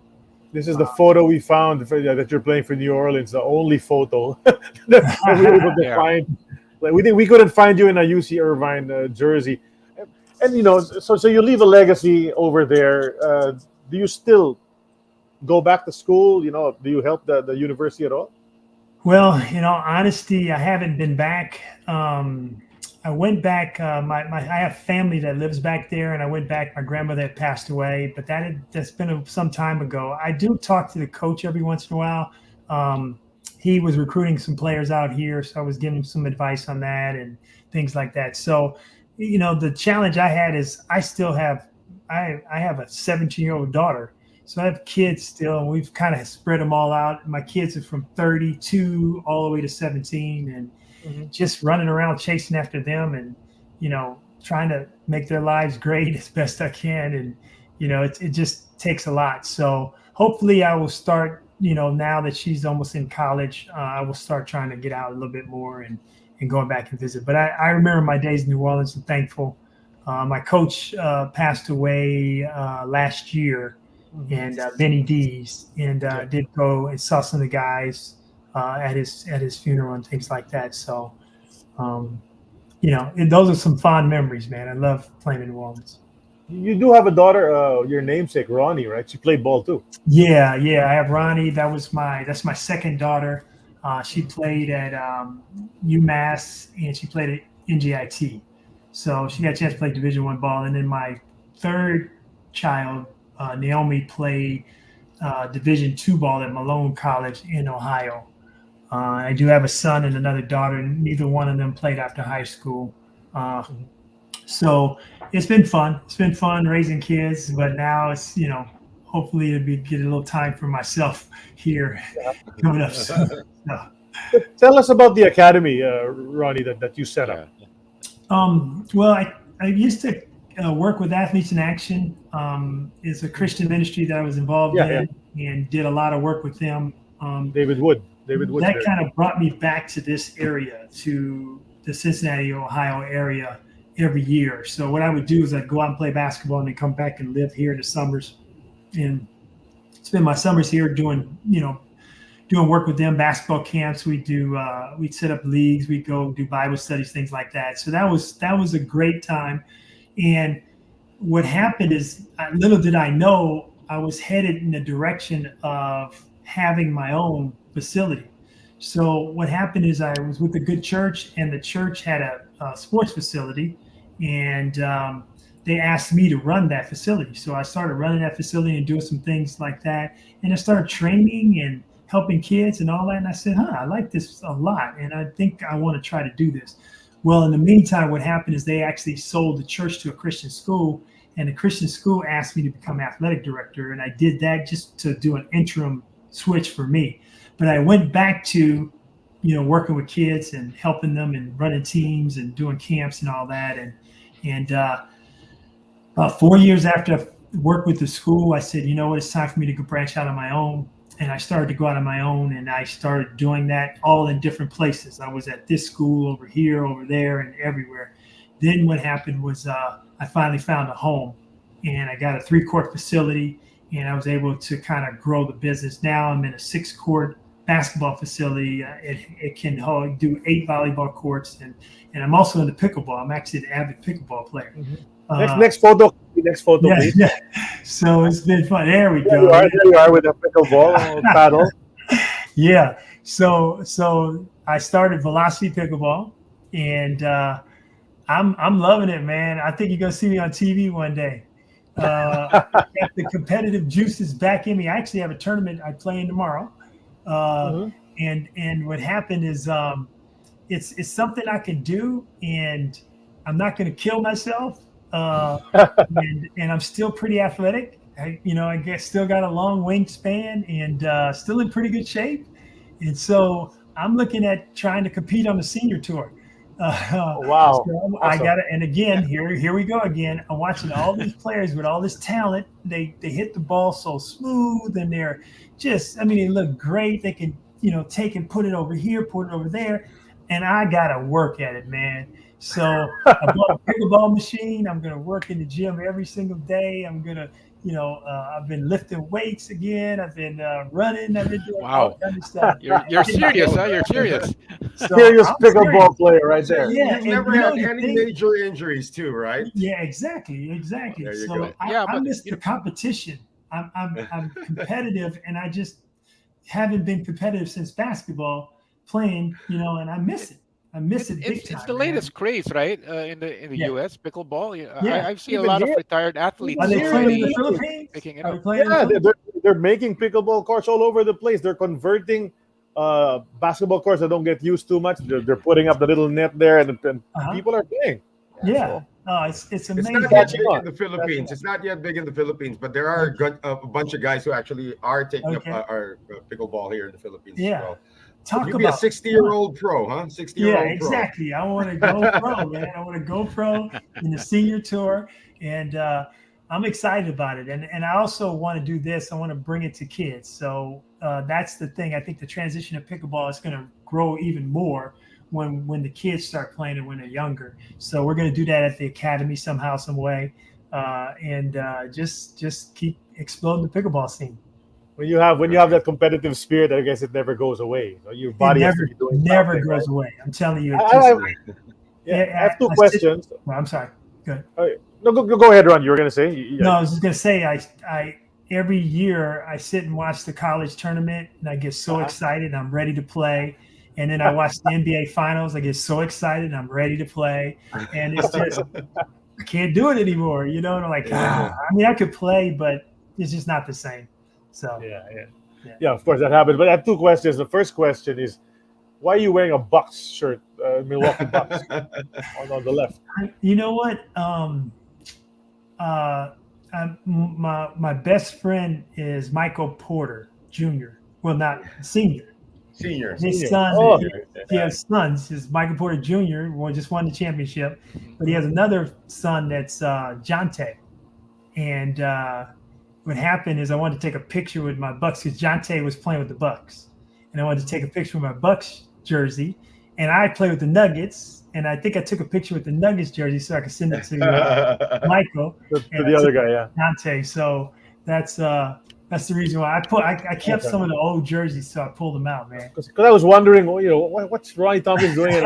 Ronnie Grandison doing it. I went to summer camp with them, and I got a jersey, and I kept it. You kept it. Oh, that's amazing. Wow. So aside from the best import, I still fitted it, man. I still fitted it. So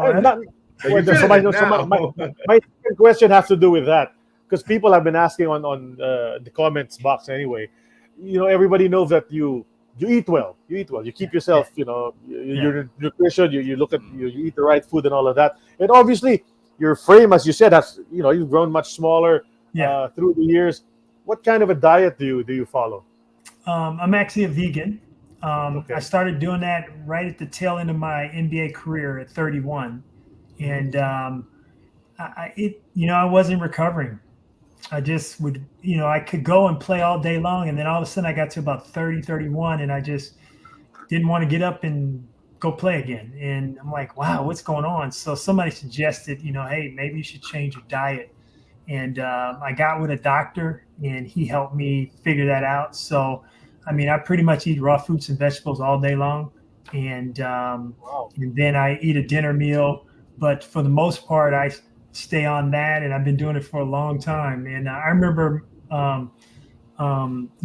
just going to the market in the Philippines and making shakes and things like that. To me, that was like one of the best things. I was telling you, I was losing so much water. That was one of the best things I figured out. And the fruit was just great. It was awesome. It was everywhere. And that was really cool. So I feel great. I played the other day in a pickleball tournament. The guy, it was 55 to 59. And the guy said, there's no way you're a day over 45. And I laughed at him. I'm like, man, I'm about to turn 60. I didn't tell him that, but I'm about to turn 60, man, next year. And but I feel great. I didn't need all that weight. Now I wasn't playing basketball. I didn't need all that. My joints, a lot better on my joints and things like that. I still have some hip challenges because I just didn't stretch enough. But for the most part, I've stayed pretty healthy. No surgeries, nothing. Thankful. Yeah. And then you're strong. You still feel strong.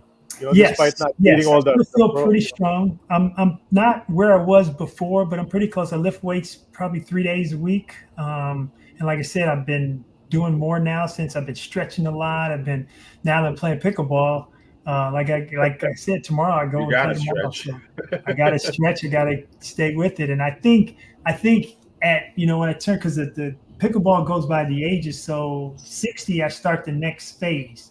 I play with the 60 and ups, and I'm telling you, man, if I could keep where I am, as far as physically, I just got to get more skilled at the game. I think I could be one of the best players in the country. Right. You could be watching out for that. MVP. Yeah, that's what I'm shooting for, man. I'm shooting. I want to be Yeah. the best, but I still got to get the skill, man. That's the thing. I'm going up against a lot of tennis players, and those guys, man, they know how to play. They know how to play. Can I just say, when you were in the Bucks jersey right now, just looking at you, I mean, I'm with my glasses on. I took them off for a moment. I swore I was George Gervin right there. right, guy. I took my glasses off. Yeah. George Gervin. Yeah. No, it's him. You got that George Gervin physique going on. Exactly. Yeah, he was slim like that too, man. Yeah. So yeah, you good. So you were 240. You were 240 back in your playing days. How much do you weigh now, if you don't mind? I'm about 200, maybe 205. Wow. The good thing is a lot of the weight I was carrying was body fat. You know, I went from, I was maybe 12%, 10% body fat. Now I'm probably down at 6. Yeah, 6 At maybe. your age. Huh? Yeah, that's pretty good for my age. And I go to the doctor and I'm, always get a clean bill of health. I have no, high blood pressure, diabetes, anything like that. Everything's good. I'm on no medications. Credit the diet for that. And everyone who's been watching our show earlier saw all your photos with Sunkist and Pure Foods and the heat and all that, and saying, body fat where? Where's that body fat? It was look like all muscle to us, man. You'd be surprised, man. You'd be surprised, because I didn't think so either. But when I started trimming down, I'm like, wow, what am I losing? And first, people up here, are you losing muscle? And it wasn't muscle, because was still, benching about the same and all that stuff. But it was, some of the fat lying between the muscles. So it's like, okay, all right, well, I feel good though. I mean, if you feel good, that's the most important thing, right? Yeah. Well, just to equate that in Wagyu beef, that's called the marbling. You just lost it. Exactly. Gotta lose that marbling. That's right. Exactly, man. Exactly. You're exactly. Guys, any last minute questions for Ronnie before we go into the regular segment? I'm just like Ronnie. I just say you're good. You guys are good. Yeah, I watched you as a player. I didn't think you talked this much. Nah, when you were playing. No, because he would do things more than talk, right?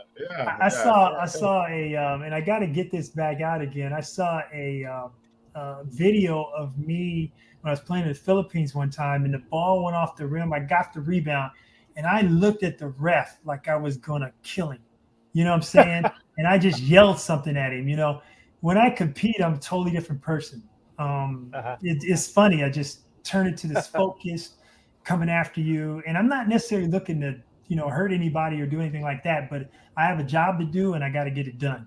And so I get to that point. So yeah, when I'm laughing and joking like this, everything's all good, but turn the competition meter on and I'm a totally different guy. That is the way it is for these real warriors. That's what happens there. Yeah. Okay, so that was Time Capsule, brought to us by Fitbit, but now we're going to enter the portion of our show, which means we're about to end. It's called the Twilight Zone. Oh wow! It's like we're in the last 2 minutes, Ronnie.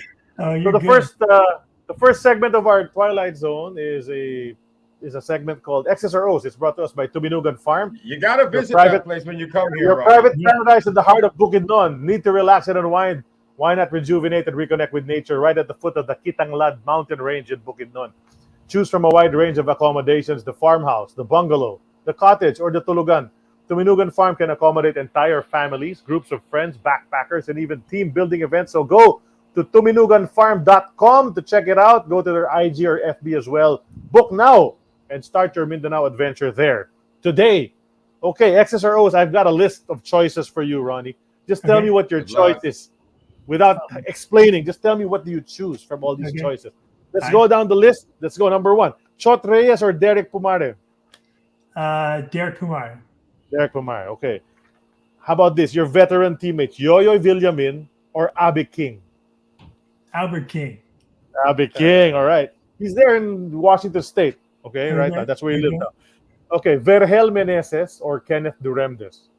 Vergel Meneses. Vergel Meneses. Robert Parrish or Patrick Ewing? Oh, Robert Parrish all day. Robert Parrish. All right. Jimmy Rogers or Pat Riley? Pat Riley. Pat Riley. Okay. Yeah, best coach. Scottie Pippen or Reggie Miller? Same draft. Scottie Pippen. Okay, Scottie Pippen. Okay. Point guards from the same draft: KJ, Kevin Johnson, or Mark Jackson. Kevin Johnson. Kevin Johnson. Okay. Yeah. Larry Bird, Magic Johnson, or Michael Jordan. Larry Bird. Larry Bird. Larry Bird. Nelson Asaitono or Alvin Patrimonio. Alvin Patrimonio. Alvin Patrimonio. Okay. Low post moves. Low post moves. Kevin McHale or Alvin Patrimonio. Kevin McHale. Oh, that's Kevin good one. McHale. That's a good question. Amazing guy. Okay. Boy Kabahug or Al Solis. Al Solis. Al Solis. Okay. Olsen Racela, Boy Bits Victoria, or Dean Dopumaren. Boy Bits Victoria. Boy Bits. The late Boy Bits, our friend. Okay. How about this? Eric Reyes or Freddie Abuda? Eric Reyes. Eric Reyes. Okay. What a The question. brother-in-law of the owner. Okay. Sunkist or Pure Foods? Pure Foods. Okay. Okay. Zaldi Rialubit or Jerry Cordiniera? Jerry Cordinier. Jerry boy. Okay. Okay. Team managers: Elmer Yanga or Ding Panganiban? Ding. Ding. Okay. Okay. Glenn Capascio or Rudy Distrito? Glenn Capascio. Glenn Capascio, the two rough and It's all tumble pure guards. foods. Okay. But they're all pure foods. All his answers Yeah. are pure foods. Yeah, that was a great team.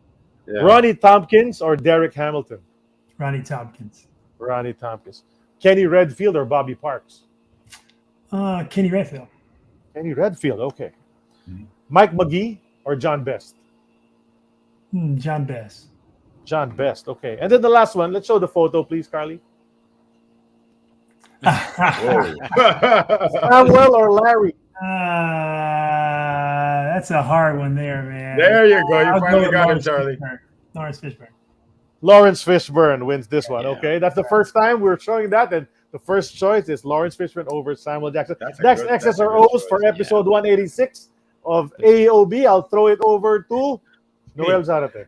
Yeah, I just Go have ahead. one question that I've always wanted to ask you and the other imports, because guys like Sean Chambers, Norman Black, Bobby Parks, they all stayed in the Philippines. What would it have taken for you to stay in the Philippines and probably make a life here as well for your family? Because you loved it here. Yeah, you said Yeah. so. But what would it have taken for you to stay here? I think the reason why I didn't is because I was looking to play in the NBA. But if that wasn't there, I would have stayed in the Philippines, Wow. forever, because Wow. it was just a beautiful place. I enjoyed the people, enjoyed the culture. It was close to the States, as far as people spoke English. Everything was great. I mean, the nature was awesome. We went to, a couple of different spots that were just beautiful. I really enjoyed my time in the Philippines. I played a lot of different places overseas, and I choose the Philippines any day. Wow. Okay. Well, we look forward to having you back here one Yeah. day. I got to do it. Let us man. know. I gotta You do got it. to know. visit. Let You us got to know. let us know. We'll take care of you. All right. That's now to Sid. Go ahead, Sid. Okay, my segment, Ronnie, is brought to you first by Manila Cookie Story. Okay, lots of good cookie flavors here: plain, cafe barako, dark chocolate chips, queso de bola. Check out their social media handles on Facebook and Instagram. Okay, there. You just read their contact details over there, and you can buy them at Cultura, Frankie and Friends, Snack Exchange, and Starbucks. Really, really good stuff. Okay, my question for you, Ronnie, is if you could have dinner with any basketball player or figure, past or present, living or dead, American, Filipino, or whatever, who would it be and why? It's a good question. I probably would like to have dinner with maybe Kareem Abdul-Jabbar. Okay. Just I remember Cap and his years with the Lakers, and I think I've always looked at some of his social stances too, and he's always been outspoken. So I'd like to hear a little bit about that too, and as well as his career, and seems to me to be one of those guys that are, to me, he's in my top 5 of all-time NBA players. So that would be the guy. Right. Great He's my answer. number one. Yeah, it's Okay. Charlie's number one. My number one. My all-time. He is one of the I don't- greatest of all time. Yeah. Yeah. Yeah. And, He's he's amazing. He's always and been Ronnie, I'm very the Laker fan among the three. I'm the Laker fan. So the Okay. other two guys are Wow, so Noel you and Sid are got the Celtics guy. I'm the Laker guy. Let me ask you So- guys. Can I ask you guys a question? Oh, of course. sure. What do you guys think about Jaylen Brown's $304 million contract? Wow. I think it's crazy. I don't know. Ask the Celtics guys. Sid, come on, go answer. What do you think he's worth it? Well, yeah, I think he still hasn't hit his peak. I want to see them run it again with Tatum. That's way too much money, though. Yeah. So Well, the CBA created that situation. Yeah, So, yeah, the Celtics I agree. just, but I'm not yeah. mad at him making that money. That's Oh awesome. yeah, of course. But- Any blessings for anyone is great. So what are they going to pay Jason Tatum? That's the big question now. I mean, what's going to happen with that? No. Here's the other question: if they do pay Jason Tatum something like that, where are they going to pay the other guys on the team? Yeah. Some change. I'm perplexed that the contract Jason Tatum's going to get is probably going to be $75 million a year. Yep, something like that. Maybe. Yeah, Well, and it depends on. I think there are a lot of conditions there. I mean, he has to make All NBA and stuff like that, right? So, and my challenge is that they haven't won the championship. So, how do you pay them that kind of money?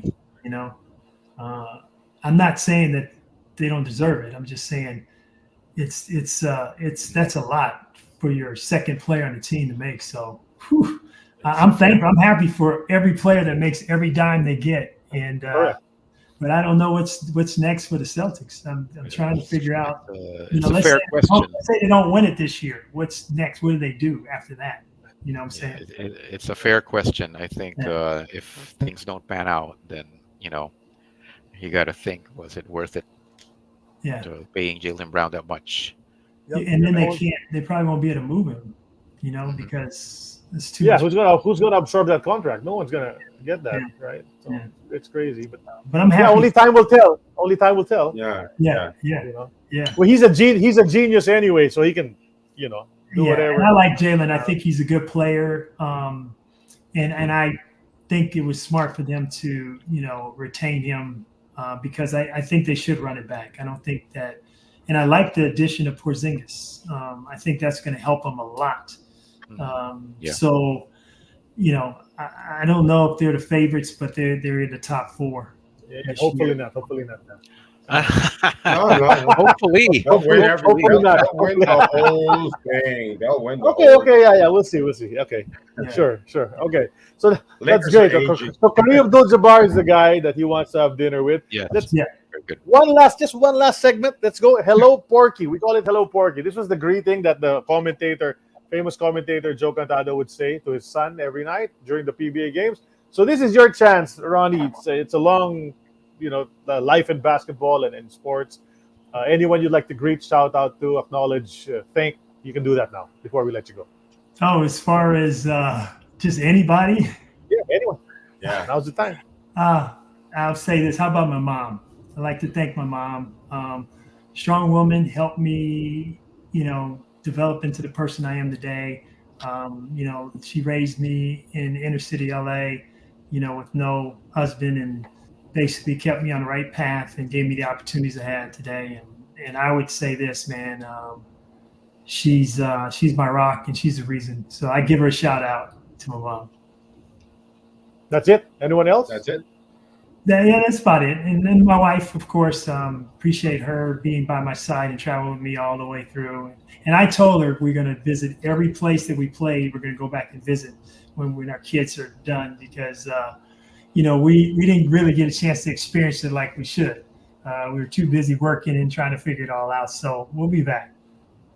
Right. Yeah, and I promised you I would tell you your PBA statistics. They're on the screen right now. 41 games. 26.12 points, 14.88 boards, 3 and 37 assists, more than a steal and more than a block a game. Those are fantasy numbers. Those are fantasy numbers right there. Okay, so awesome stat line. Exactly. 15 games with Pure Foods, 26 with Sunkist, 1 championship, 1 Best Import Award, and lots of memories, of course, for Ronnie Grandison. And Well, you weren't much of a three-point shooter, so I didn't put up the three-point percentage there. The field goal percentage was 60%, and the free throw percentage was about 77%. So pretty good numbers, except for the three-point shooting. That's not the thing. So those were your numbers, and solid numbers from a great import guy that everybody remembers as a hard worker and not flashy but effective. That's Ronnie Grandison. Thanks so much. Hey guys, I want to say thank you for having me on the show. This is amazing. Pleasure. I appreciate it, and it was fun. This was fun. Yeah. Before we let you go, Ronnie, I just want to add. We've had many guests on the show. It's 186 episodes. I just want to say you're one of the whole list. I mean, the person who's like the WHOLE, the wholest person we've ever talked to on the show, and I learned a lot. And thank you for sharing your time with us. I appreciate it, guys. Thank you for having me on, and maybe we'll do it again. Yeah, maybe we can do it over dinner here in the Philippines when you come over. There we go. We got that. Take you to Jollibee. I'm gonna hold you guys to that. All right. Noel's gonna pay for dinner, and Sid and I will tell all the stories. As long as it's Jollibee, I'm buying. Okay. Noel, he's a vegan, Noel. He's not gonna eat Jollibee. He can have the fries. That's why he's buying, man. He knows what he's doing. Episode 186. That was it. It's now in the books. Before we go, we'd like to thank, of course, our guest Ronnie Grandison, but we'd like to thank San Miguel Corporation because they keep us rolling on this show. They power our show in cooperation with Tuminugan Farm, Manila Cookie Story, and Fitbit. And then we thank PBA Archives and PH Sports Bureau for the photos and for all the information we get on most of our guests here on the show. Happy birthday the past week to the former guest Noli Banate, Ato Agustin, Ito Esguera, Boy Mora, and Dodi Ramos. Dodi Ramos' birthday today. So happy birthday to our former guests, former PBA players. And then what else are we going to do? We'd like to say... I just want to say hi. Happy birthday to my sister today. It's her birthday, Patricia. It's her birthday today. Happy birthday, Patricia. Happy birthday. Cool. All right. So, and good luck, of course, to Velocity Pickleball and Ronnie Grandison Sports Academy. Keep going, my friend. So that's it for today. It's now in the books, 186. We will announce our next guest as soon as we can. I think you're going to like it once I confirm with this guest. And we will post it on our Facebook page. You guys need to follow us on our Facebook page to get all those notices, okay? So for Sid Ventura and for Noel Zarate, I'm Charlie Cuna. This has been an Eternity of Basketball. That's Ronnie Grandison. Thanks, Ronnie, for joining us. God bless you all. We'll see you all next week. Take care, Ronnie. I got to get your number for Coach Derek. He just messaged me now, so I'll get it from you. Okay, so I'll pass it on. All right, thank you, everybody. We'll see you next week. Bye. Take care. God bless. Bye. Thank you, Carla.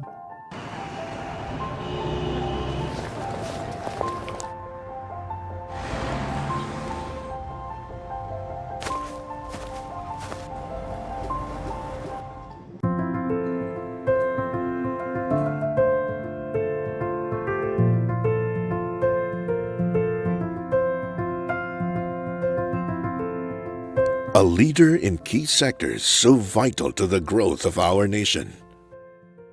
Food, beverage, packaging, infrastructure, energy, and power. Proudly Filipino, through our well-loved brands, we carry the flag overseas. Yet we've always held out for ourselves a larger purpose. To use our scale, size, and dynamism to deliver products and services that can unlock and accelerate new opportunities for growth and drive our economy forward.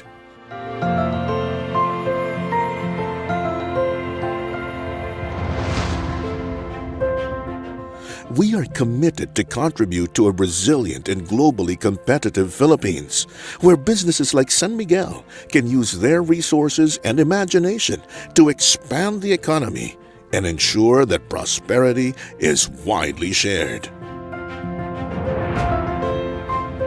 Today, our focus is on generating investments and projects that will enable our country to achieve its full promise.